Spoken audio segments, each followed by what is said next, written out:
നമസ്കാരം. തുല്യനീതി എന്ന പരിപാടിയിലേക്ക് എല്ലാ പ്രേക്ഷകർക്കും സ്വാഗതം.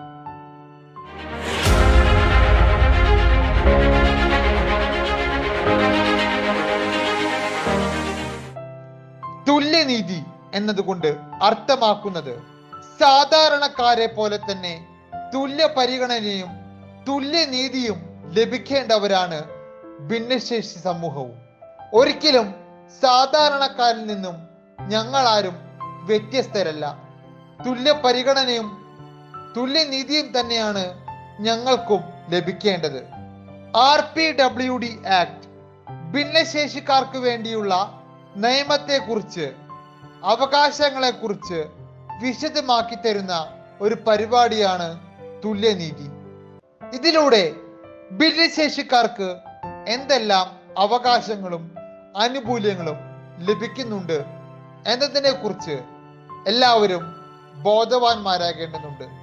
ഭിന്നശേഷി സമൂഹത്തിൽ പലർക്കും ഈ നിയമങ്ങളെ കുറിച്ചൊന്നും അറിയാതെ അവരുടെ അവകാശങ്ങൾ നിഷേധിക്കപ്പെടുന്നു.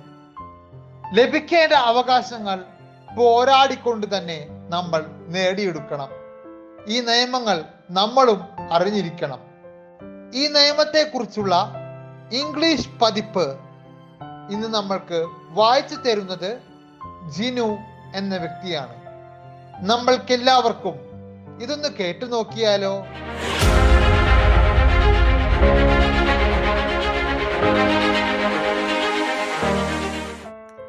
Rights of Persons with Disabilities Act 2016. Chapter 2, Rights and Entitlements. Section 3, Subsection 1. The appropriate government shall ensure that the persons with disabilities enjoy the right to equality, life with dignity and respect for his or her integrity equally with others. Subsection 2.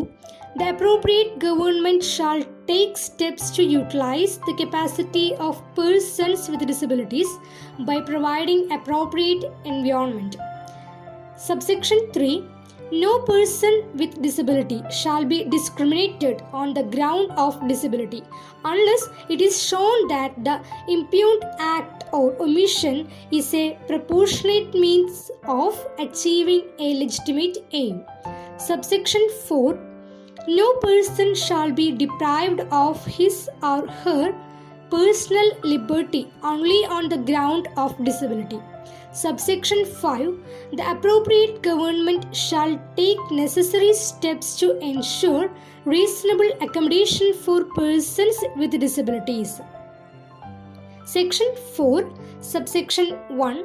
The appropriate government and the local authorities shall take measures to ensure that the women and children with disabilities enjoy their right equally with others. Subsection 2.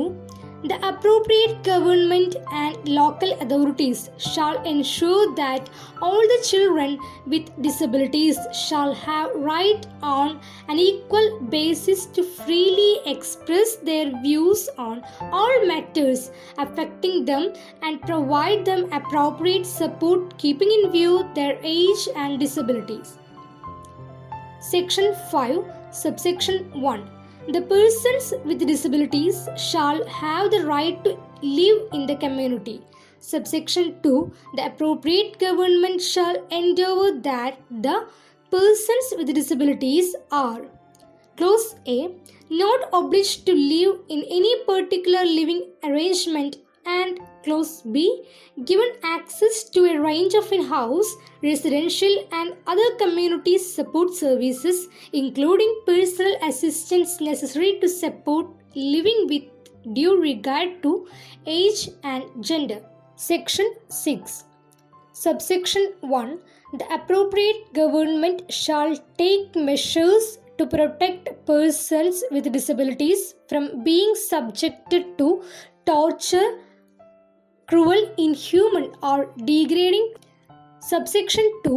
No person with disability shall be a subject of any research without clause 1 his or her free and informed consent obtained through accessible modes, means and formats of communication, and clause 2 prior permission of a committee for research on disability constituted in the prescribed manner for the purpose by the appropriate government, in which not less than half of the members shall themselves be either persons with disabilities or members of the registered organization as defined under clause Z of section 2. Section 7. Subsection 1. The appropriate government shall take measures to protect persons with disabilities from all forms of abuse, violence, and exploitation, and to prevent the same shall, clause A, take cognizance of incident of abuse, violence, exploitation, and provide legal remedies available against such incidents. Clause B. Take steps for avoiding such incidents and prescribe the procedure for its reporting. Clause C. Take steps to rescue, protect, and rehabilitate victims of such incidents. And clause D. Create awareness and make available information among the public. Subsection 2. Any person or registered organization who or which has reason to believe that an act of abuse, violence, or exploitation has been or is being or is likely to be committed against any person with disability may give information about it to the executive magistrate within the local limits of whose jurisdiction such incidents occur. Subsection 3. The executive magistrate, on receipt of such information, shall take immediate steps to stop or prevent its occurrence as the case may be, or pass such order as he deems fit for the protection of such person with disability, including an order, clause A, to rescue the victim of such act, authorizing the police or any organization working for persons with disabilities to provide for the safe custody or rehabilitation of such person, or both as the case may be. Clause B. For providing protective custody to the person with disability if such person so desires. Clause C. To provide maintenance to such person with disability.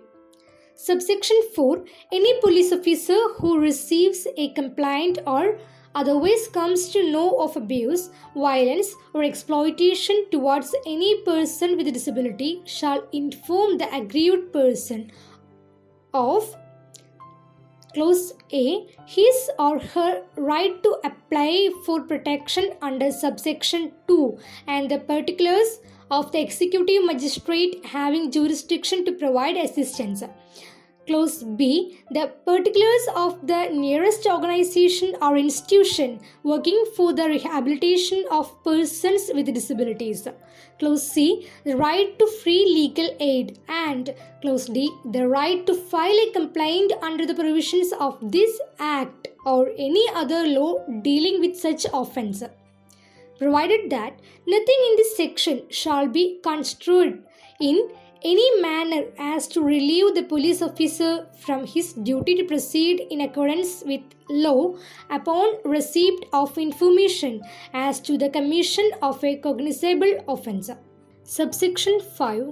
If the executive magistrate finds that the alleged act or behavior constitutes an offence under the Indian Penal Code or under any other law for the time being in force, he may forward the complaint to that effect to the judicial or metropolitan magistrate as the case may be having jurisdiction in the matter.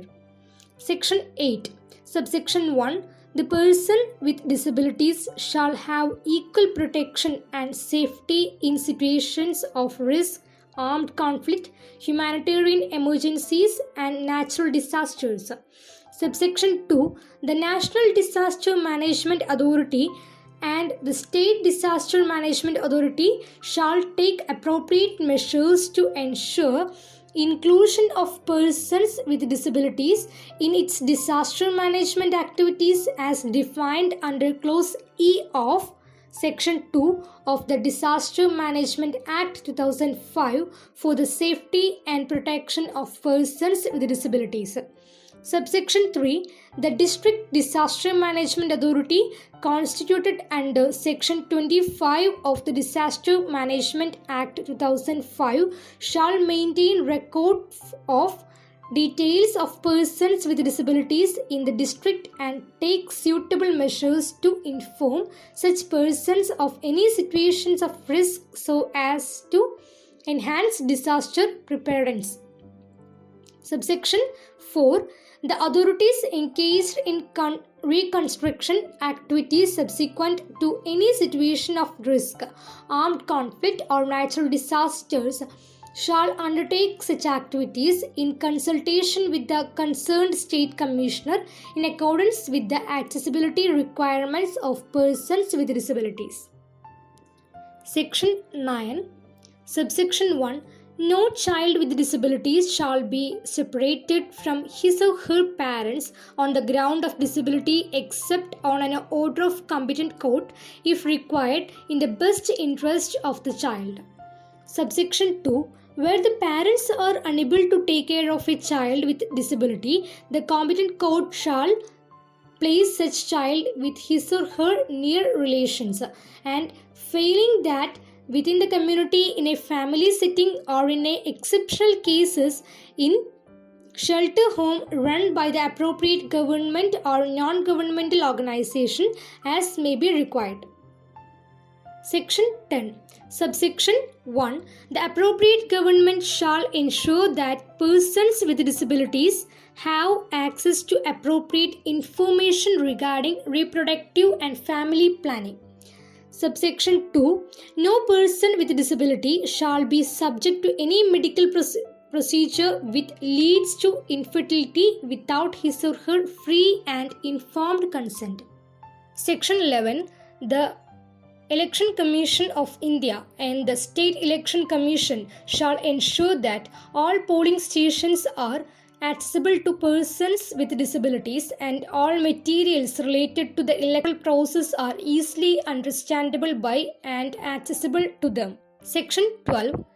Subsection 1. The appropriate government shall ensure that persons with disabilities are able to exercise the right to access any court, tribunal, authority, commission or any other body having judicial or quasi-judicial or investigative powers without discrimination on the basis of disability. Subsection 2. The appropriate government shall take steps to put in place suitable support measures for persons with disabilities, especially those living outside family and those disabled requiring high support for exercising legal rights. Subsection 3. The National Legal Services Authority and the State Legal Services Authorities constituted under the Legal Service Authorities Act 1987 shall make provisions including reasonable accommodation to ensure that persons with disabilities have access to any scheme, program, facility or service offered by them equally with others. Subsection 4. The appropriate government shall take steps to Clause A. Ensure that all their public documents are in accessible formats. Clause B. Ensure that the filing department's registry or any other office of records are supplied with necessary equipment to enable filing, storing and referring to the documents and evidence in accessible formats. And Clause C. Make available all necessary facilities and equipment to facilitate recording of testimonies, arguments, or opinion given by persons with disabilities in their preferred language and means of communication. Section 13, subsection 1. The appropriate government shall ensure that the persons with disabilities have right equally with others to own or inherit property, movable or immovable, control their financial affairs, and have access to bank loans, mortgages, and other forms of financial credit. Subsection 2. The appropriate government shall ensure that the persons with disabilities enjoy legal capacity on an equal basis with others in all aspects of life and have the right to equal recognition everywhere as any other person before the law. Subsection 3. When a conflict of interest arises between a person providing support and a person with disability in a particular financial property or other economic transaction, then such supporting person shall abstain from providing support to the person with disability in that transaction, provided that there shall not be a presumption of conflict of interest just on the basis that the supporting person is related to the person with disability by blood affinity or adoption. Subsection 4. A person with disability may alter, modify, or dismantle any support arrangements and seek the support of another, provided that such alteration, modification, or dismantling shall be prospective in nature and shall not nullify any third-party transaction entered into by the person with disability with the aforesaid support arrangement. Subsection 5. Any person providing support to the person with disability shall not exercise undue influence and shall respect his or her autonomy, dignity, and privacy. Section 14, subsection 1.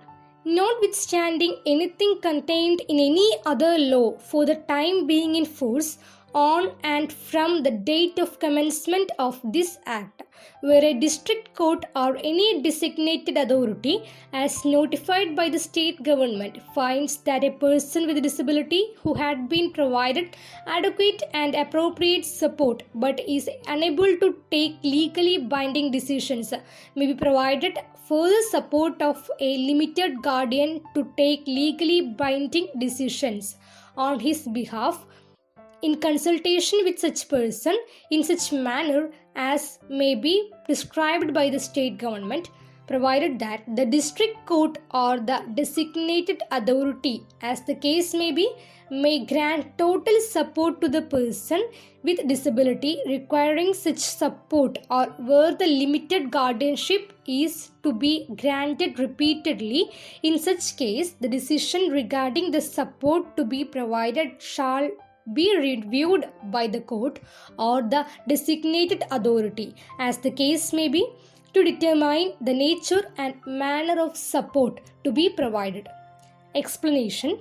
For the purposes of this subsection, limited guardianship means a system of joint decision which operates on mutual understanding and trust between the guardian and the person with disability, which shall be limited to a specific period and for specific decision and situation, and shall operate in accordance to the will of the person with disability. Subsection 2. On and from the date of commencement of this Act, every guardian appointed under any provision of any other law for the time being in force for a person with disability shall be deemed to function as a limited guardian.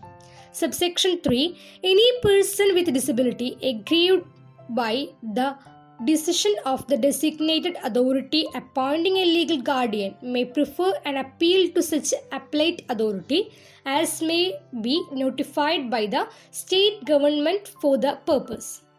Section 15, subsection 1. The appropriate government shall designate one or more authorities to mobilize the community and create social awareness to support persons with disabilities in exercise of their legal capacity.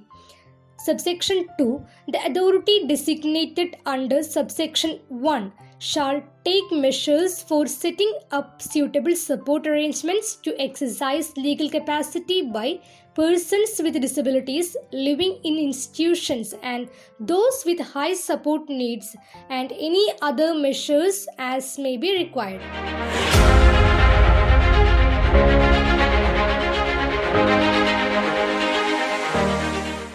തുടരും. ഈ പരിപാടിയുടെ വരുന്ന എപ്പിസോഡുകൾക്കായി കാത്തിരിക്കുക.